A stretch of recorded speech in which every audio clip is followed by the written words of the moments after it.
And good morning. Welcome to the K-Files. We're here today with my guest co-host, Steve Glover.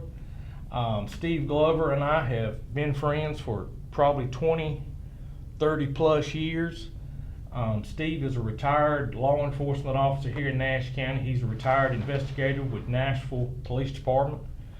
Seems like you worked a little bit at Nash County Sheriff's Office and Nash County Social Services. I did, and was former chief of Bailey for a little while. That's right, you were. I had forgotten about that. Okay. So tell us a little bit about your background, a little bit about your experience. 30 years in law enforcement. Made a lot of good friends. Learned a lot from good leaders. Like I say, former chief of police in Bailey, was the sheriff's office under Sheriff Grimes and Sheriff Frank Brown. Honored to have done that. Worked in Middlesex Police Department for just a little while, and my last 10 or 11 years was the Nashville Police Department, a very good police department. Yeah, you know, Nashville has really grown. It's a busy little place, I'm going to tell you. It's the county seat for a reason, I can tell you that. You know, Nashville has grown throughout my law enforcement career. When you started there with the sheriff's office, early 90s. 1990. Okay, how many officers did Nashville have? Maybe 5 or 6 at the most. And they've got what now? Probably 20 or 25. And that's significant. That's growth. That's significant. And you know, a lot of industries come to Nashville, a lot of growth, a lot of housing. You were an investigator with Nashville. That's correct. What are some of the crimes that you saw in Nashville that stick out in your mind prior to you retiring? Some violent crime started and occurred, and we went for years and didn't have any of those. The home invasion type stuff. Had a couple of murders, thank goodness, just on the outskirts of town that we assisted with, but they really weren't in the town. That's the violent crime increase. Mm-hmm. A lot of calls for service, I'm sure, drastically increased as well. Absolutely. Typically on a day when you started, how many calls for service do you think y'all would have in Nashville? All total, maybe 50 per officer. And you started under Frank Brown. I did. Okay. When you went to work with Frank, just to kind of give the audience an idea how much Nash County has grown, its law enforcement has grown. How many deputies did Frank have? Maybe 30. Maybe 30. Maybe. And there's probably, what would you say over there now, 100? There's 100 at least, yeah. You know, that's... And my 30 included the investigators, the sergeants, the lieutenants, the captains, everything. You know, so it's tremendously grown. Yeah. Another thing that you help do, you help me from time to time, and I know you do this on your own too, is that you're a concealed carry instructor. So I know carrying concealed and training the public is something that's near and dear to your heart. That's correct. You know, I know you teach a class about once a month. Anything you want to share with the public as far as carrying concealed? Just being prepared and knowing what to do, when to do it, cover your bases, and be safe and know how to operate a firearm safely. Safely. Training. One thing I tell classes, and I've heard you tell your classes, and that is, you know, if you're forced into a situation, you're forced into a life and death situation, and you've deployed deadly force, you're not going to be thinking clearly. You're not going to be thinking about what has transpired. When law enforcement roll up and they say, look, what happened?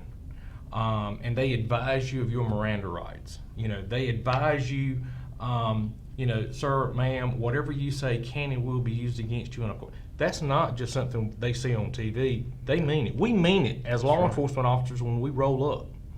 Any advice you want to share on that? My advice is, as your mind is at so many places, be as polite as you can and say, I want to help you, I will help you as soon as my attorney gets here. That's exactly, me and you share that same opinion. You know, I tell my classes the same thing. You know, you have that constitutional right to remain silent, exercise it. It doesn't mean that you've done something wrong. It doesn't mean that you've acted outside of your purview. You know, you have that constitutional right, exercise it. You're not thinking clearly. You just were forced to utilize deadly force. I want to cooperate. I will cooperate as soon as my attorney gets here. And the detective or investigator is smart enough to realize if you're polite about it, they would do the same thing. They would do the identical That's same exactly thing. right. Yeah, it is.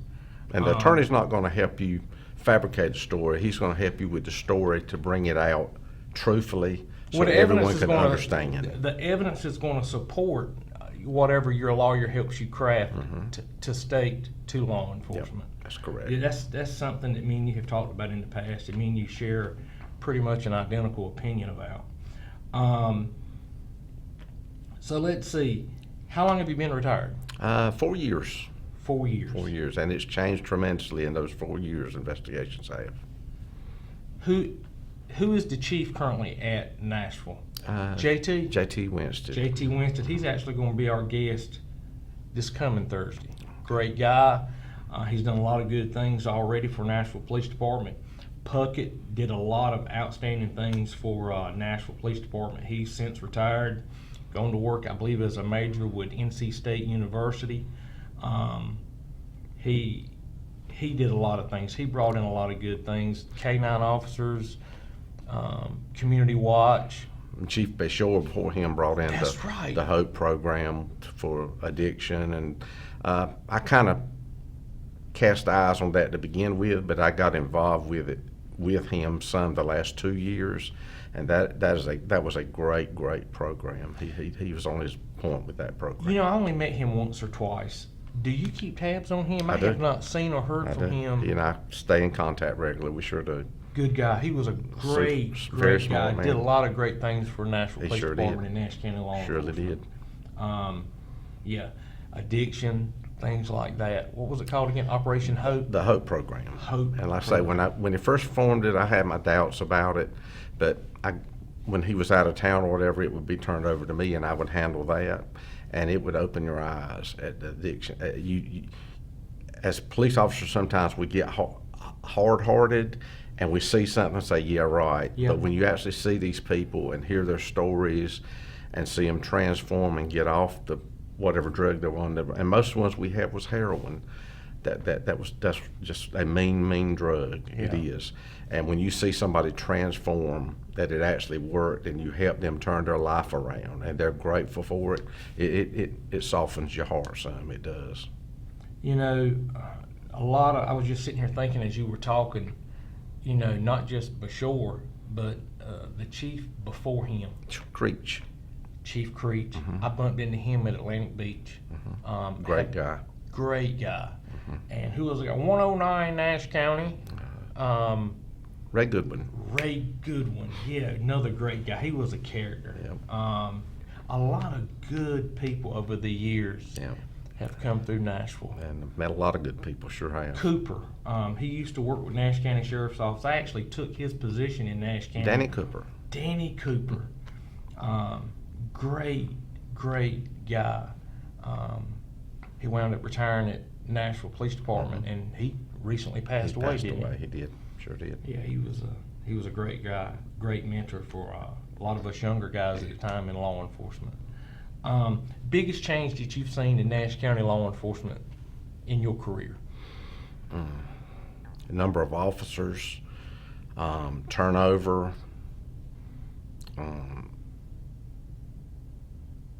crime, violent crime. That's the scary one to me, is the violent crime. Shopliftings have always occurred, larcenies have always occurred, but the violent crimes are the ones that should get people's attention. That should, and it's not everywhere else, it's here. Yeah, and it's like this book right here. This book, the bulk of this Team Cold Case book is cases from the past 20 years, the bulk of it. And it's people that have disappeared, missing.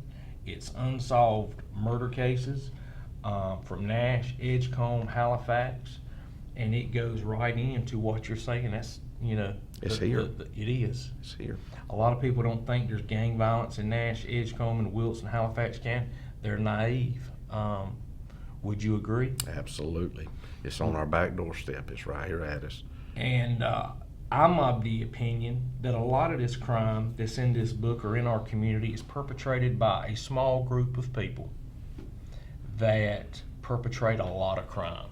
It's not a big group of people perpetrating crime. It's repeat offenders that fall through the cracks of the judicial system, or they're not held accountable for their actions for other crimes, and it just continues. Yep. It's Would a you vicious agree with that? Vicious cycle, absolutely.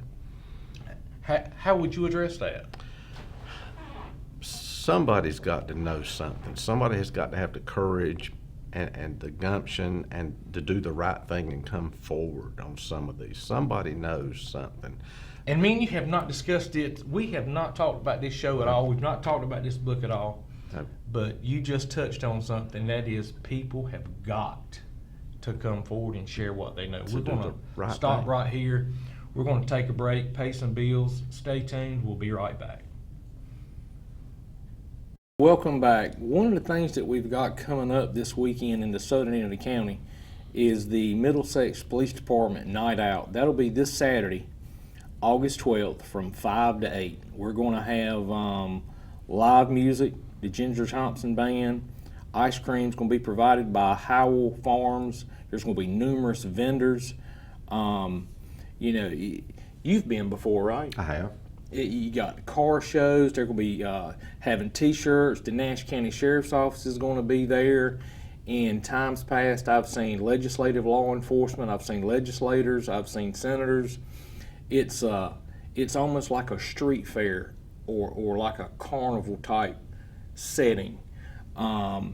It's a great time. Bring the family. Bring some chairs. Sit out. Enjoy an evening with your neighbors in southern Nash County. Beautiful weather. Again, this weekend, Middlesex Police Department's Night Out from 5 to 8 p.m. Middlesex at Southern Bank parking lot. We'd love to have you come. Bring a chair. Spend an evening. Some good family, fun, clean time. One of the things we were talking about before we went to break, and that is, you know, as an investigator, as a law enforcement officer, it's your opinion. You were saying it takes the community to share information that they know. I've said to Sandra time and time again, there's not a case in this book that could not be solved if somebody would come forward and share the smallest bit of information with law enforcement. I would argue almost every case could be solved immediately. And it shouldn't take a reward. Folks, Yeah. you know, should just do the right thing. Yeah. I mean, family, even if it's a family member, you know, your conscience, you have to have a conscience. I know as a police officer, I had a conscience. If I had to arrest someone, it would bother me sometimes just because of the person's situation. You don't know what somebody's going until you're in their shoes. Yeah. But somebody knows something on something in that book, a lot of them. Yeah. And you know, again, this is Team Cold Case. They're behind this show. We pay up to $15,000. $15,000 upon an arrest, not a conviction, and they pay in cash. All tips are anonymous. We get you cash, put cash in your hand. We pay you for the tip. A lot of cases in this book have additional funds available from the family, from the governor's office, from municipalities. Some of them in here pay up to $20,000, $25,000 for information. Folks, if you know anything about a case that we've talked about in the past or that we're going to talk about this morning, please pick that phone up. Call Twin County Crime Stoppers, 252-977-1111, or call us at 252-406-6736.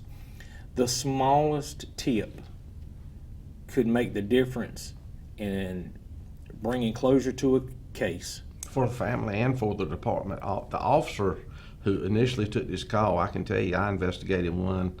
Really was an investigator because I was a Plano deputy at the time in 1991, and I remember it to this day just like it happened yesterday.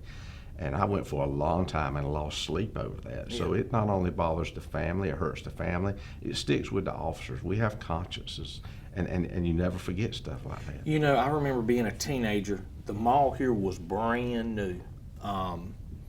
Golden Age Crossing Mall had just opened. a young lady got abducted. She got kidnapped in the parking lot. Do you remember this? She got murdered. And a lot of folks may not remember this, but the gentleman who perpetrated that crime, he had a visitor come to his home and just happened to be sitting there and saw her driver's license on a coffee table. And all it took was that tip to break it. So, the smallest piece of information can bring closure to a case. You can help us hold people accountable for their actions, and at the same time, it's making your community a safer place to live, work, and raise a family.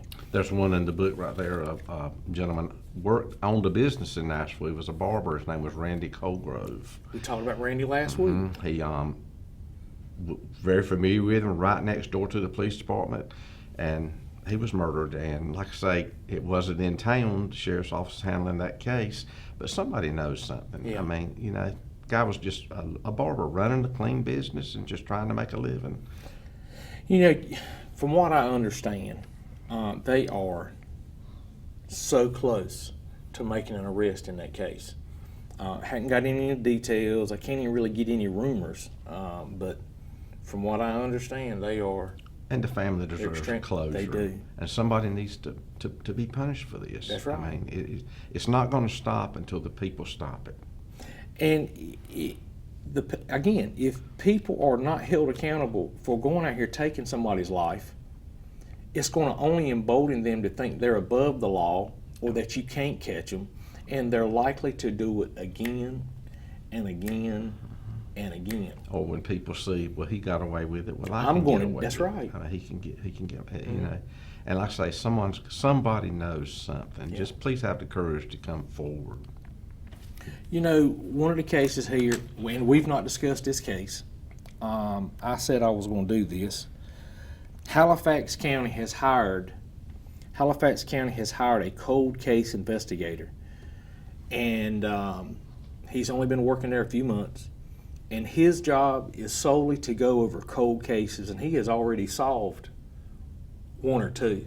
Fresh eyes. Fresh eyes on a case. Fresh eyes. There's nothing like it. I'm going to read you this narrative. We talked about it last week. You won't hear. You know nothing about what I'm fixing to share. And I want you to kind of tell me what jumps out at you, okay? This is Hoy Jefferson Cobb. Hoy Jefferson Cobb. He was a county commissioner here in Nash County for a while. This case is from November the 11th, 2014. Hoy Jefferson Cobb Jr., 75, was found dead in his residence on Jeffries Court in Rocky Mount. He died of multiple stab wounds to the chest, according to his death certificate. There was an open package of condoms beside the table.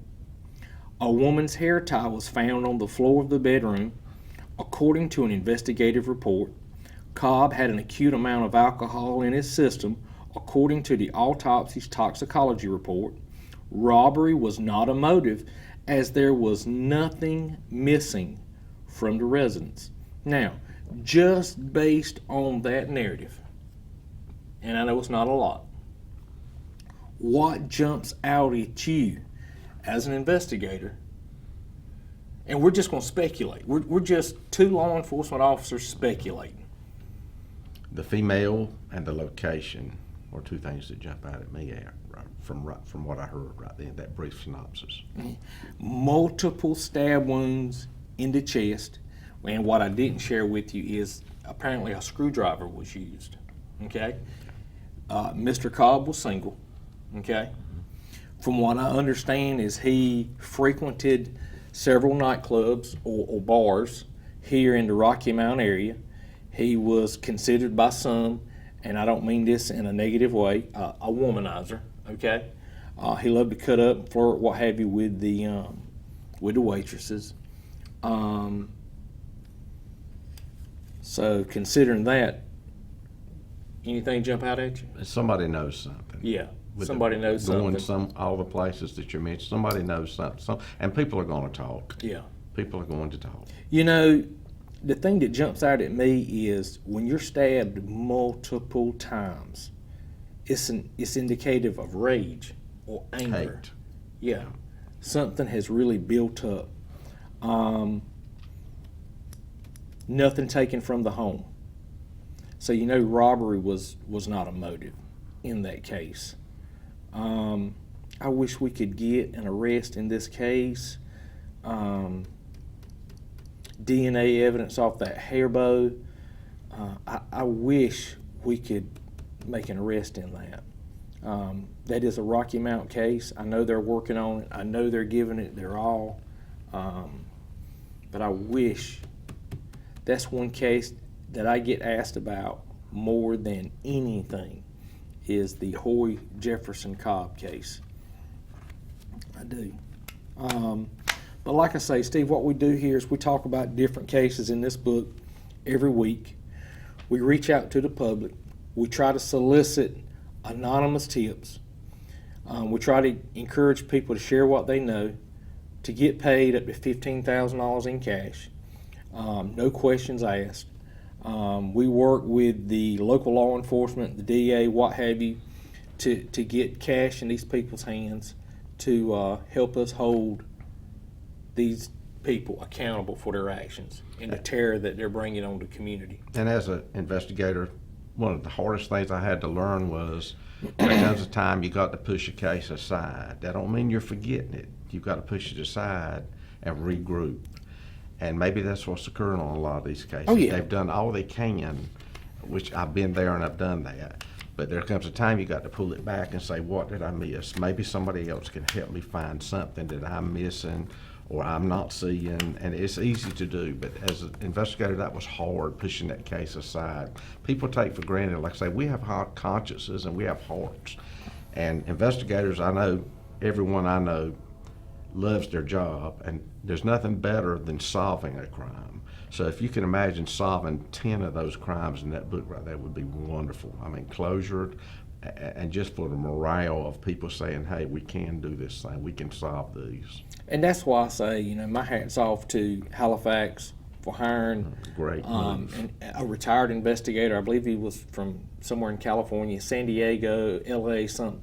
Brought him in and said, go through our cold cases, work your magic, and my hat's off to them for already closing one of their high-profile cold cases. And not having too much pride to say, help us. That's right. Help us solve this. That's the main thing. Mm-hmm. Doesn't matter how it gets solved as long as it gets solved. All right, well, one of the cases that we're going to talk about this morning is James Lynch Richardson. James Lynch Richardson. This case is from August the 9th, 2011.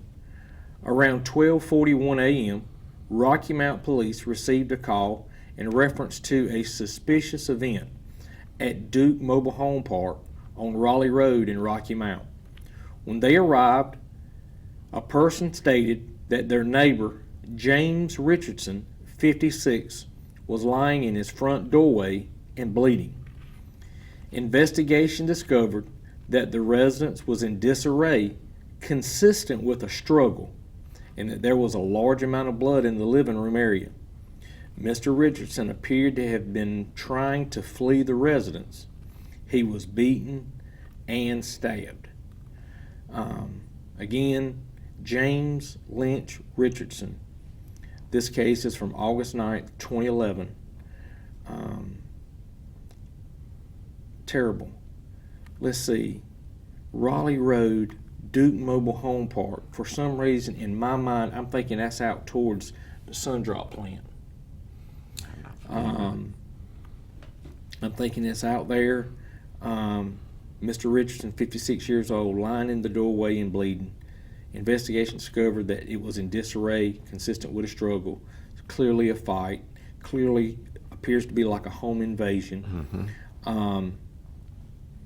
Trying to get away. Beaten and stabbed in his own home, and killed in his own home. And now, folks, if you think whoever perpetrated this is no longer a threat to you and your community, you're naive. Sadly mistaken. By not being held accountable for their actions in this case, I'm telling you, they're still out there in the community. They're still out there perpetrating crime. They're still out there perpetrating violence. Please, if you know anything about this Richardson case, James Lynch Richardson, please pick the phone up. Call 977-1111, Twin County Crime Stoppers. Call Team Cold Case 252-406-6736. Share what you know. Let's help get this case solved. And I tell people in my classes, don't think it can't happen, because I'm sure Mr. Richardson had no idea That's what was exactly going to right. happen. He may have been sitting watching TV and bam, it happens. And you can all be prepared so much, but any plan is better than no plan. I tell people it's okay to retreat. If that's your plan, retreat. Mm-hmm. If your plan is to fight like you're the third grizzly bear trying to get on Noah's Ark. That's right. But you got to have a plan. Any plan is better than no plan. You know, when I was training rookie troopers, I would tell them, I'd say, look, you know, every vehicle stop, and you can relate, every vehicle you stop as though that person who's driving could have just robbed a bank or could have just committed a murder. As long as you make that approach with that mindset, you're going to be okay. Yeah. Make your approach anticipating them to come around with a weapon. Make your approach.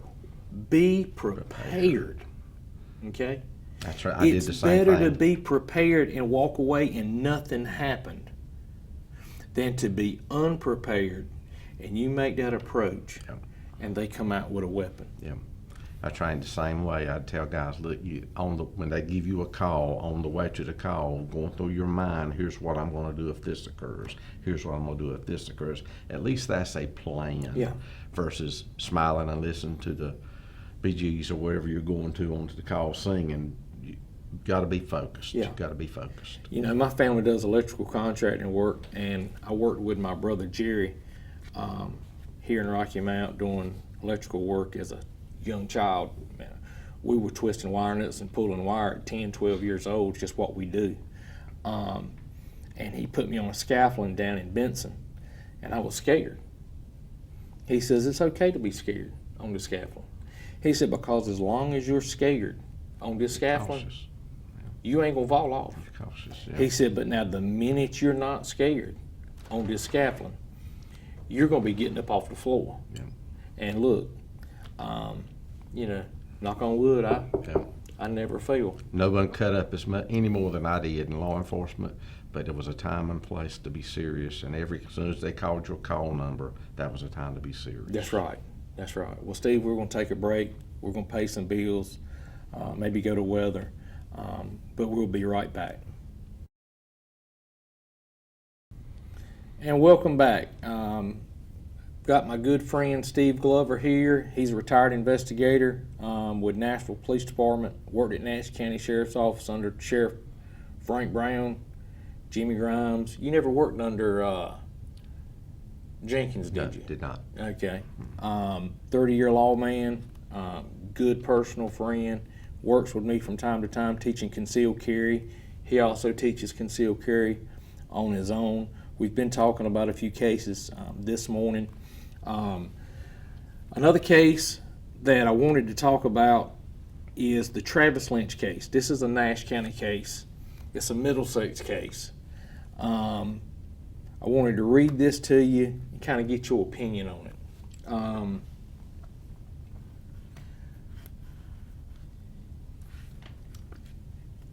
December 24th, 2003. Where were you working in 03? Chief and Bailey. Okay, all right.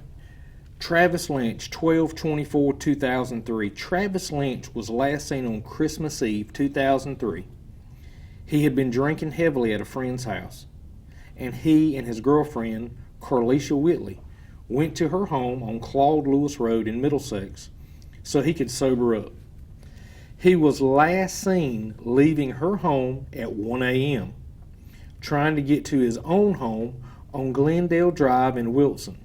Lynch was supposed to call Carlicia when he arrived, but he never did. She called his mother to ask if he had gotten home.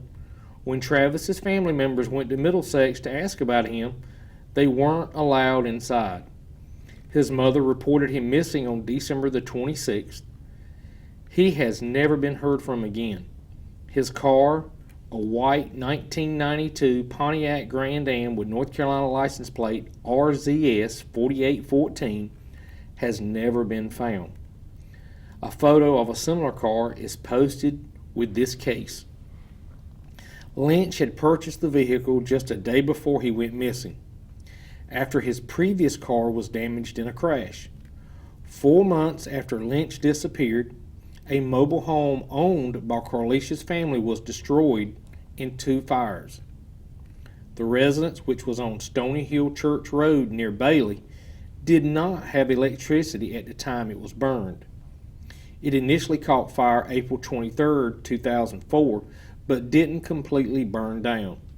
A few days later, there was another fire at the same home which totally destroyed it. The home was occupied by Sean Fonte Whitley at the time of the fires. He is currently serving a term in federal prison for unrelated drug offenses and is due to be released in 2021. Investigators believe the fires were suspicious but stopped short of ruling them arson. They think the fires may have been related to Lynch's disappearance. It's uncharacteristic of Lynch to leave without warning. He has a violent temper, and investigators theorize he got into a physical altercation with someone that resulted in his death, and the case remains unsolved. Now, as an investigator, and again, me and you have not discussed this in any shape, form, or fashion, on air or off, what jumps out at you? The fires and the vehicle never being found, first of all. This possible suspect with his criminal history, all 3 of those things jump out at me automatically. Yeah. What would you speculate that the arson is? Payback? That's what I think. Retaliation. Yes, it is. Retaliation. Yeah. That's what it sounds like to me. But again, I mean, we're just but speculating. somebody knows something. Somebody knows something. Of course they do. And so, you know, The FBI has gotten involved in this case. The sheriff's office has worked this case. Look, I was washing my car down at Lee Brock's down in Bailey, and I had somebody stop in, and they're like, "Look, you're not going to solve this case." I wish there are so many people that know what happened here. Yeah.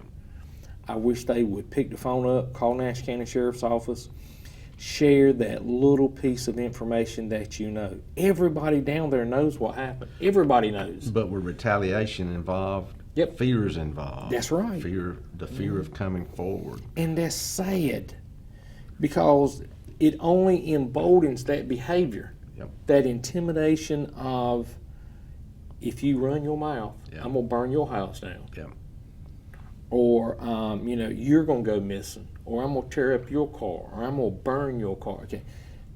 That is what is so sad. Folks, you can share information anonymously and get paid up to $15,000 cash. I won't know who you are.